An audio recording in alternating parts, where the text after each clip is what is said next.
Et si le vrai cauchemar des maîtres du monde était un peuple debout et digne? Ce n'est pas un fantasme révolutionnaire, c'est la réalité qui se joue aujourd'hui au Burkina Faso. Imaginez la stupeur dans les couloirs du FMI, la panique feutrée dans les bureaux de Paris et de Washington.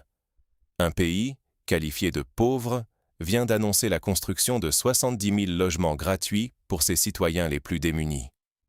Aucun prêt, aucune permission demandée, aucune dette à rembourser à l'Occident. Juste la volonté d'un peuple, porté par son leader, Ibrahim Traoré, de reprendre en main son destin. Mais pourquoi un geste aussi simple, offrir un toit et de la dignité à son peuple, déclenche-t-il une tempête dans l'ordre mondial? C'est que, derrière les briques et le béton, ce projet est en réalité une déclaration de guerre silencieuse contre un système qui, depuis trop longtemps, écrase les rêves africains sous le poids de la dette et de la dépendance. Le Burkina Faso, terre spoliée depuis des générations, a toujours vu sa richesse extraite, exportée, exploitée, sans jamais profiter à ses enfants. Pendant que Moussa, 65 ans, voyait ses petits-enfants dormir à même le sol, tandis que l'or quittait le pays dans des camions étrangers, on lui répétait que la pauvreté était une fatalité, que seul l'Occident avait la clé du progrès. Mais voilà que Traoré, loin des projecteurs, a renversé la table. Pas de conférence de presse pour implorer l'aide internationale. Pas de deal caché avec des banques étrangères. Juste une mobilisation silencieuse, des matériaux stockés en secret, des ingénieurs africains recrutés, des partenariats noués avec le Sud global, bien loin des circuits néocoloniaux. Pendant que les experts occidentaux ne voyaient que des chiffres et des dettes, Traoré voyait le potentiel d'un peuple déterminé à bâtir, sans mendier. Ce projet de 70 000 logements gratuits est un affront direct au discours dominant.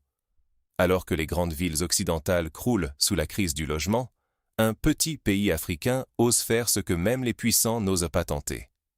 Le message est clair. La dignité humaine n'est pas une question de PIB, mais de volonté politique. Et c'est là que le bas blesse pour les puissances occidentales. Car si le Burkina Faso réussit, il prouve que l'Afrique peut s'émanciper, créer sans demander la permission et offrir à son peuple ce qu'on lui a toujours refusé. Mais si ce projet échoue, ce sera pour les maîtres du vieux système la preuve que l'Afrique ne peut rien sans eux. L'enjeu est existentiel. Il s'agit de souveraineté, de richesse, d'espoir, mais aussi de la survie même du système de domination économique mondiale. Alors, comment un pays qualifié de pauvre ose-t-il défier l'ordre établi? Pourquoi l'acte de rendre la dignité à son peuple fait-il trembler les puissants? Pour comprendre ce qui provoque ce séisme, il faut revenir sur l'histoire et explorer les rouages qui ont rendu ce projet possible. Ce n'est pas la pauvreté, c'est un vol organisé. Depuis des générations, on nous répète que l'Afrique, c'est le continent de la charité, un endroit condamné à tendre la main, à attendre l'aide de la Banque mondiale, du FMI ou des grosses institutions occidentales. Mais derrière ce récit, il y a une vérité bien plus brutale. Pour chaque dollar soi-disant envoyé en aide, il y en a 10 qui repartent par la porte de derrière. Taux d'intérêt impossible, accords commerciaux truqués, pillage systématique des ressources. L'Afrique ne reçoit pas, elle subit un siphonnage perpétuel. Regardons le Burkina Faso, le pays des hommes intègres. Mais quelle ironie ce nom, dans un système construit sur la malhonnêteté des anciens colonisateurs. On se demande parfois pourquoi tant de familles n'arrivent pas à sortir la tête de l'eau, pourquoi la misère semble une fatalité. Pourtant, ce n'est pas le manque de travail qui manque.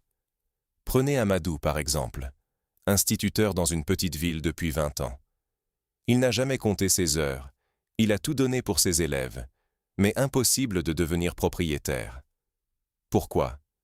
Parce que, pour lui, comme pour des millions d'autres, les banques imposent des taux d'intérêt plus élevés que la température du Sahel. Il n'est pas la victime d'un simple manque de moyens. Il est prisonnier d'un système où le rêve d'avoir un toit devient une punition. Et Amadou n'est qu'un exemple parmi tant d'autres. Moussa, maçon, a vu passer sous ses yeux des milliers de tonnes d'or et de coton, exportés chaque année, sans que sa vie n'en soit jamais améliorée. Il a bâti des maisons pour d'autres, mais lui et sa famille sont restés dans la poussière. C'est à travers ces vies sacrifiées que l'on comprend l'ampleur du scandale. l'Afrique a été programmée pour demander la permission de respirer, mendier pour construire, emprunter pour soigner, négocier pour éduquer. Pendant des décennies, les anciens leaders africains n'ont fait que suivre ce script, attendre la validation de Paris, de Washington, avant de lancer le moindre projet. On se souvient de ces images humiliantes, ministres africains en costume, alignés devant le siège du FMI, quémandant des fonds pour bâtir un hôpital ou une école.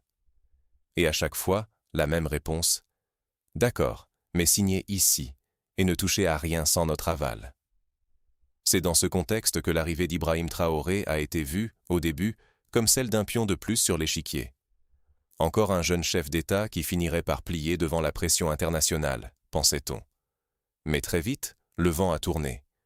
Traoré a refusé de jouer le jeu.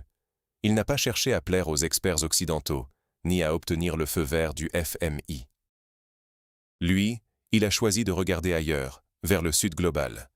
Il a compris que la vraie souveraineté commence par l'action, pas par la diplomatie de façade. Sa stratégie ? Avancer dans l'ombre, tisser des liens avec des pays qui n'avaient rien à gagner à perpétuer la dépendance coloniale. Plutôt que d'imiter les modèles imposés par l'Occident, il s'est inspiré de la rapidité de la Turquie dans la construction, de l'audace chinoise, de la résilience vietnamienne. Pendant que les experts faisaient des calculs sur des tableaux Excel, Traoré voyait le potentiel dans la terre rouge du Sahel et l'or extrait de son propre sol. Mais il ne s'est pas arrêté là. Pour la première fois, un pont a véritablement été jeté avec la diaspora africaine. Ces ingénieurs, architectes, économistes, dispersés à travers le monde, mais qui n'avaient jamais oublié d'où ils venaient. Ces cerveaux et ces capitaux longtemps ignorés par les gouvernements africains sont soudain devenus le moteur du projet. Conseil stratégique, transfert de fonds, innovation locale, tout cela sans passer par les circuits imposés par l'Occident. C'est là que l'enjeu devient existentiel. Continuer à jouer selon les règles de l'ancien système, c'est condamner des générations entières à la misère et à la dépendance. C'est accepter que l'Afrique reste prisonnière d'un cycle sans fin, où l'abondance de richesses mène paradoxalement à la pauvreté la plus extrême. Mais briser le cercle, c'est provoquer la panique dans les sièges feutrés du pouvoir financier mondial. Car si le Burkina Faso prouve qu'il peut bâtir sans l'autorisation du FMI, alors tout le modèle de domination économique vacille. Mais ce qui rend ce projet d'autant plus explosif, c'est la manière dont il a été pensé et financé. Le secret n'était pas dans l'argent, mais dans qui tenait la bourse. C'est là que tout change. Depuis toujours, on nous répète que l'Afrique manque d'argent, que nos rêves sont impossibles sans la générosité, ou plutôt le contrôle, des grands bailleurs occidentaux. Mais Ibrahim Traoré a compris où se trouvait le vrai levier. Ce n'était pas une question de budget ou de crédit miracle. C'était une question de souveraineté. Qui décide à quoi servent nos richesses? Qui a le pouvoir de dire oui ou non, de construire l'avenir ici, chez nous, sans demander l'avis de Washington, Paris ou Bruxelles? Pendant que diplomates, banquiers et analystes occidentaux se perdaient en spéculation sur le « comment », Traoré et son équipe préparèrent le terrain loin des projecteurs. Le chantier ne s'est pas lancé du jour au lendemain, ni avec des promesses creuses. Pendant des mois, des stocks de matériaux ont été constitués, des entreprises locales sélectionnées, les meilleurs ingénieurs et architectes de la diaspora rappelés au pays. Chaque étape, du premier sac de ciment à la première pierre posée, a été pensée pour tourner le dos à la dépendance. Pas une seule grande firme occidentale n'a décroché de contrat. Tout a été confié à des talents locaux. Résultat ? Des économies substantielles, un savoir-faire qui reste sur le territoire, et surtout, une mainmise totale sur le processus. C'est là le tour de force le plus subtil. Traoré a inversé la logique du chantage. Plutôt que de supplier les institutions financières internationales, il a réorganisé le circuit de l'argent. 62% du financement ne viennent ni de prêts toxiques, ni d'aides conditionnées, mais de revenus nationaux redéployés. Chaque franc qui partait autrefois remplir les poches des créanciers étrangers, chaque versement destiné à une dette qui n'en finit jamais, a été redirigé vers la population. L'argent du peuple reste au service du peuple, et non des marges de profit des banques suisses ou américaines. Mais il a fallu aller plus loin. Car si la machine occidentale sent que le robinet lui échappe, elle contre-attaque, Sanctions, gel d'avoirs, campagne de dénigrement dans les médias. Traoré ne s'est pas contenté de couper le cordon, il a anticipé la riposte. Dès l'origine, il a misé sur la création de réseaux alternatifs, partenariats avec la Chine, la Turquie, des consortiums panafricains. Cette diversification, qui représente 15% du montage financier, n'est pas un détail. Elle est vitale pour garantir qu'en cas de pression ou de blocus, le projet ne s'arrête pas. L'Afrique n'est plus un îlot isolé dans l'économie mondiale. Elle apprend à jouer sur plusieurs tableaux, à se doter de ses propres alliés prêts à traiter d'égal à égal. Et puis, il y a la décision qui a fait trembler les salles de marché de Londres et Paris, la nationalisation de l'or et du manganèse. Burkina Faso, 4e producteur d'or du continent, voyait jusqu'ici ses lingots quitter le pays sans presque rien rapporter à ses enfants. Désormais, 23% du financement des logements provient directement de ces richesses extraites du sol burkinabé. Fini le pillage. Le fruit du travail et de la terre reste ici, pour transformer la vie des familles qui, trop longtemps, n'en ont vu que la poussière. Dans le monde feutré des conseils d'administration, ce coup de tonnerre a eu l'effet d'un séisme. On ne parle plus de charité, de dons à double tranchant. On parle de justice, de restitution, de dignité. Le timing était stratégique. Pendant que les experts occidentaux s'interrogeaient encore sur la faisabilité du projet, la nouvelle est tombée. Les premiers logements étaient déjà en chantier. L'effet d'annonce, savamment orchestré, a retourné l'opinion publique. Au lieu d'un plan sur la comète, le peuple burkinabé découvrait que les promesses étaient tenues, que les murs montaient déjà, que les clés de l'avenir étaient vraiment entre leurs mains. L'onde de choc s'est propagée bien au-delà des frontières. Soudain, au Nigeria, au Kenya, en Afrique du Sud, partout où l'espoir semblait condamné à l'exil, des voix se sont élevées. Pourquoi pas nous? Pourquoi attendre la permission de ceux qui n'ont jamais voulu notre émancipation? Mais attention, le risque n'a jamais été aussi grand. Car si cette stratégie échoue, si le pays s'asphyxie sous les représailles économiques, il deviendra l'exemple brandi par le FMI et l'Occident pour dire à toute l'Afrique « Voilà ce qui arrive à ceux qui osent se libérer ». On ne joue pas seulement le toit de 70 000 familles, on joue la crédibilité d'une alternative, la possibilité même d'un chemin hors du cycle infernal de la dette et de la soumission. Chaque réussite est une provocation pour l'ordre établi, chaque difficulté, un prétexte pour l'étouffer dans l'œuf. Mais bâtir 70 000 logements, ce n'est pas seulement couler du béton ou assembler des briques, c'est façonner un symbole, un récit nouveau, où chaque mur, chaque toit, chaque clé remise devient un acte politique. Et c'est là que commence la bataille la plus décisive. L'exemple burkinabé, un virus pour l'ordre mondial? Voilà la question qui hante désormais les couloirs des grandes institutions occidentales. Car ce projet de 70 000 logements gratuits n'est pas qu'un simple chantier de construction. C'est une onde de choc dont les répliques inquiètent jusqu'au plus haut sommet du pouvoir mondial. Au lendemain de l'annonce, il n'a pas fallu longtemps pour voir l'inquiétude poindre du côté des médias et institutions occidentales. Les unes des journaux, les éditoriaux d'experts, tout le monde s'interroge. Et si le modèle Traoré faisait des émules? Les think tanks se penchent sur la question. Les bureaux du FMI et de la Banque mondiale s'agitent. Ce n'est pas le manque d'argent qui a maintenu l'Afrique sous tutelle, mais le mythe de la dépendance. Or voilà qu'un pays, que la presse qualifie volontiers de pauvre, ose tourner le dos à l'aide conditionnée, à la dette éternelle. C'est le début d'un effet domino qui pourrait bien tout renverser. Devant ce scénario, la peur s'installe à Washington, Londres, Paris et Bruxelles.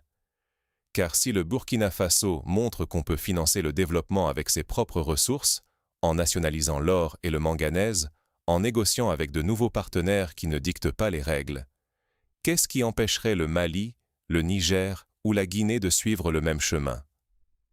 Si un peuple voit que sa terre peut nourrir ses enfants sans devoir payer un tribut à des actionnaires étrangers, pourquoi continuer à accepter les conditions du FMI? Le danger pour l'ordre financier mondial n'est pas seulement économique. Il est psychologique. Il suffit que l'idée fasse son chemin dans d'autres capitales africaines pour que la vieille architecture de la dette s'effondre comme un château de cartes. Face à cette menace, la riposte ne tarde pas. Mais elle ne prend pas toujours la forme attendue. Pas de déclaration tapageuse, pas de sanctions immédiates, du moins, pas tout de suite. Non, la guerre est invisible, mais elle est bien réelle. Elle commence par la manipulation de la notation de la dette. Soudain, les agences internationales dégradent la note du Burkina, arguant d'un risque accru lié à la souveraineté économique. Un prétexte pour rendre plus cher chaque emprunt, pour décourager les investisseurs indépendants qui pourraient, eux aussi, vouloir miser sur cette nouvelle Afrique. Dans le même temps, on observe des fluctuations suspectes sur les marchés des matières premières. Le cours du manganèse et de l'or connaît des soubresauts, comme par hasard pile au moment où le gouvernement burkinabé annonce ses projets. Les experts parlent de volatilité normale, mais ceux qui connaissent les rouages de l'économie mondiale savent bien qu'il s'agit là d'une forme de chantage déguisé. On tente de faire passer le message. Essayez de sortir du rang, et vous verrez ce qui arrive à vos ressources. La pression diplomatique s'ajoute au reste. Des fuites de câbles émergent, révélant que de nombreux dirigeants occidentaux craignent ouvertement que le succès du projet burkinabé serve de modèle contagieux. Nous devons empêcher que cette expérience soit perçue comme un succès, peut-on lire dans un mémo confidentiel. On organise discrètement des rencontres, on sollicite des ambassadeurs pour tenter d'influencer l'opinion publique locale, on multiplie les séminaires d'analyse des risques en Afrique francophone. Mais la fracture ne se limite pas à la géopolitique. Elle traverse aussi le monde des économistes. D'un côté, la vieille garde des bureaucrates du Nord, encore persuadés que le salut passe par les plans du FMI et les audits de la Banque mondiale. De l'autre, une nouvelle génération d'experts africains, fiers de voir qu'une gestion autonome des richesses est non seulement possible, mais efficace. Les premiers parlent de populisme irresponsable. Les seconds voient une révolution méthodique qui pourrait enfin permettre au continent de briser ses chaînes. Car le vrai enjeu est là. Ce n'est pas seulement une question de logement ou de budget. C'est une bataille pour l'imaginaire africain. Ceux qui dominent le système mondial le savent. Si l'Afrique commence à croire en sa propre force, si elle comprend que la richesse est là, sous ses pieds, et qu'elle peut bâtir son avenir sans permission, c'est tout l'édifice de la dépendance qui s'écroule. C'est pourquoi chaque brique posée à Ouagadougou, chaque famille qui reçoit une clé, devient une menace directe pour la rente des institutions financières occidentales. Le projet des 70 000 logements est donc à la croisée des chemins. Soit il s'impose comme un modèle de liberté, prouvant qu'une autre Afrique est possible, soit il devient l'avertissement brandi par les puissances pour dissuader toute tentative de souveraineté. Les attaques sont subtiles, les pressions multiples, le risque immense. Mais il y a aussi une espérance qui grandit, portée par la dignité retrouvée et la solidarité des peuples.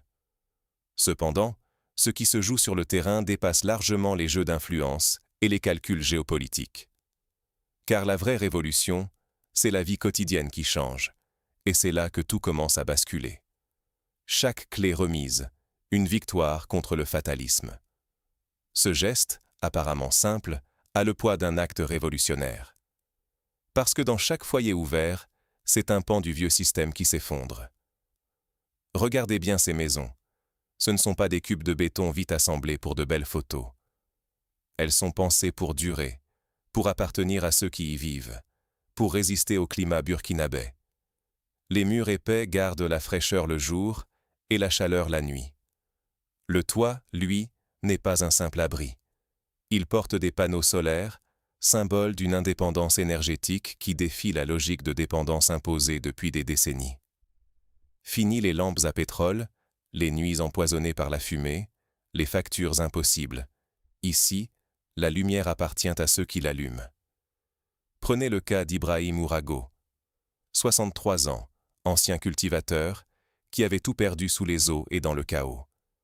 Pendant des années, il a survécu dans une cabane faite de briques et de brocs, en se demandant si ses petits-enfants poseraient un jour leurs pieds sur un sol solide. Aujourd'hui, Ibrahim se réveille dans une maison vraie, avec l'eau courante et la lumière. Les larmes aux yeux, il a confié à un journaliste qu'il a retrouvé sa dignité. Ces petits-enfants, pour la première fois, peuvent lire le soir. Ça, c'est le vrai progrès. Pas une statistique, mais un avenir qui change. Et Marama Sawadigo, cette veuve élevant ses 4 enfants seule, dans une unique pièce au toit percé. Sans relation, sans argent pour graisser la moindre patte. Lorsqu'elle a entendu son nom à la télévision nationale, elle s'est effondrée sous l'émotion.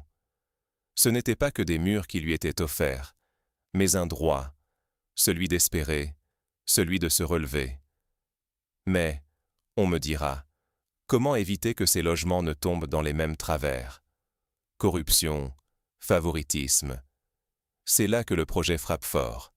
Pas de listes opaques, pas de privilèges cachés. Tout est public.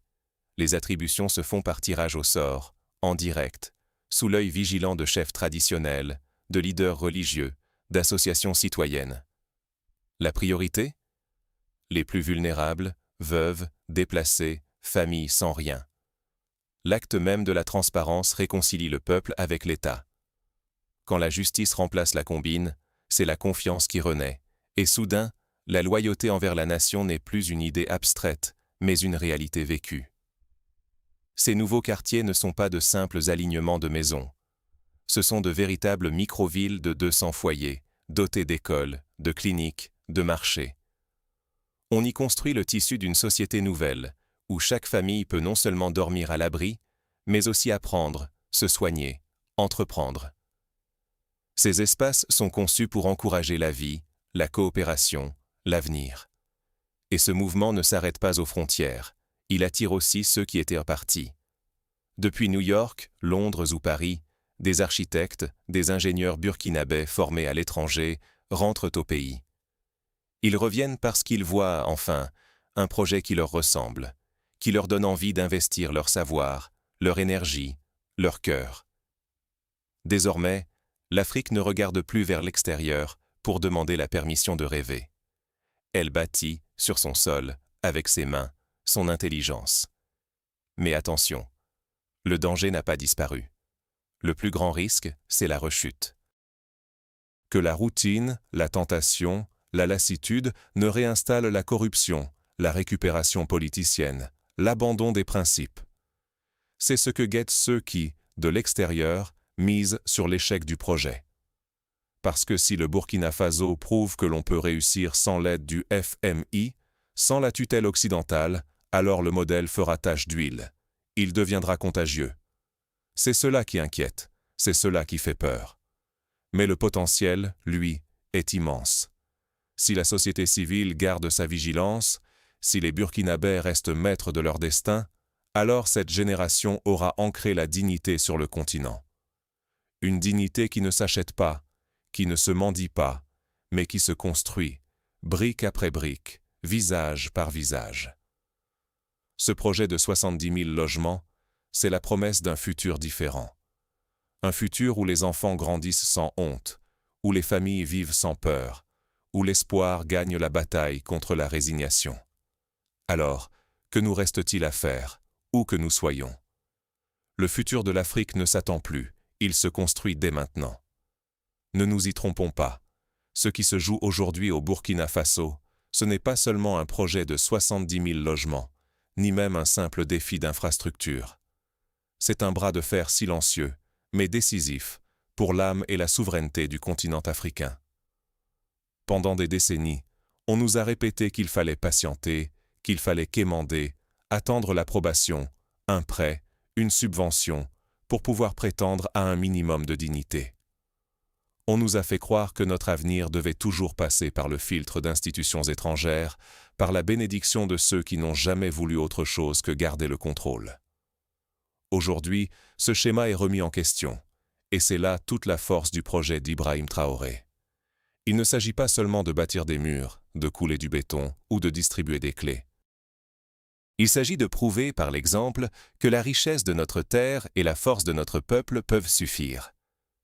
Que l'innovation, la solidarité et le génie africain sont capables de changer la vie de millions de personnes, sans permission ni condition venue de l'extérieur. Cette audace dérange. Parce que chaque maison livrée, chaque famille installée, c'est une victoire contre le discours fataliste qui voudraient nous maintenir dans l'attente, dans la dette et dans la dépendance. Mais attention, cette victoire n'est pas acquise, et les risques sont énormes.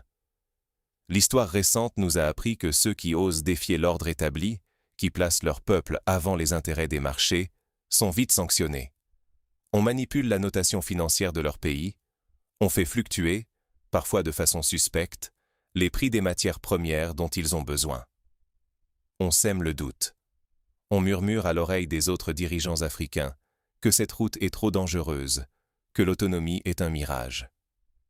C'est une guerre psychologique qui vise à briser l'élan, à faire douter jusqu'aux plus motivés. Ignorer ce mouvement, c'est laisser la porte grande ouverte au retour de ces vieilles pratiques, à la reconquête des esprits et des richesses par ceux qui n'ont jamais accepté l'idée d'une Afrique debout. Se détourner, c'est accepter que nos enfants héritent d'un destin déjà écrit, fait de privations, de migrations forcées, de rêves piétinés. Mais s'engager, même simplement par la vigilance, l'information, la solidarité, c'est participer à une véritable renaissance africaine. C'est refuser que l'histoire se répète et choisir de donner de l'écho à ce qui se construit aujourd'hui dans le silence du Sahel. Car ce que l'on voit aujourd'hui à Ouagadougou ou dans les villages alentours, c'est plus qu'un chantier. C'est la matérialisation d'un rêve ancien, celui de voir nos ressources profiter enfin à nos populations, de voir nos jeunes croire en l'avenir chez eux, de rendre à nos anciens ce qu'ils ont transmis. Ibrahim Traoré marche sur un fil, conscient qu'à chaque inauguration, il dérange, qu'à chaque sourire arraché à une mère de famille, il s'attire la méfiance, voire l'hostilité, de ceux qui pensaient verrouiller l'accès au bonheur. Mais il ne marche pas seul.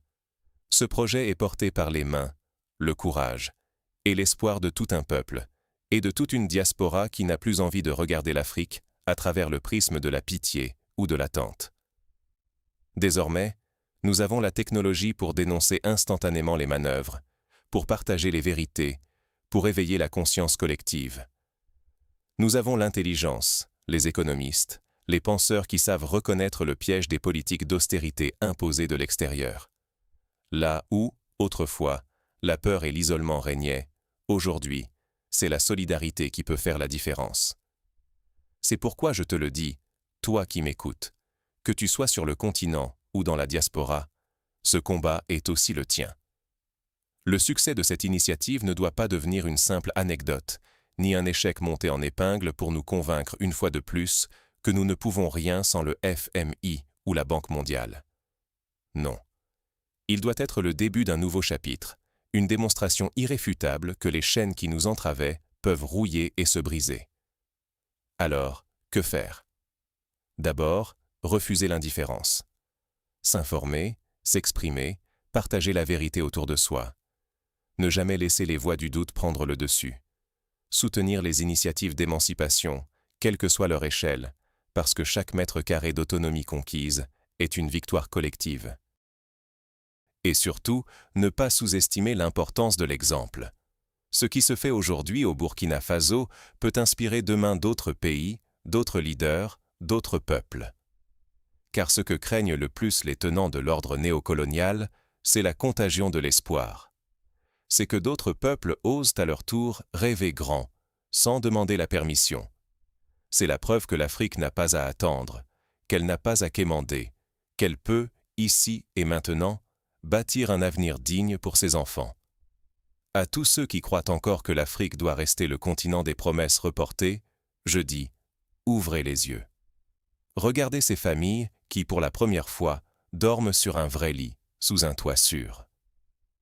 Écoutez les rires des enfants qui n'ont plus peur de demain. Voyez dans chaque pierre posée, dans chaque sourire retrouvé, l'ébauche d'un monde nouveau.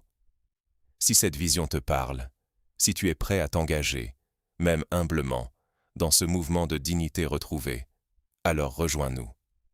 Abonne-toi pour que cette voix ne s'éteigne pas, pour que l'histoire de l'Afrique s'écrive enfin par ses propres enfants. Et si ton cœur bat pour une Afrique libre et souveraine, écris Amen dans les commentaires. Pour les veuves, pour les enfants, pour les ancêtres qui n'ont jamais cessé d'espérer ce jour. Que l'esprit de dignité continue de se lever partout, du Burkina Faso à toute l'Afrique et au-delà. Amen.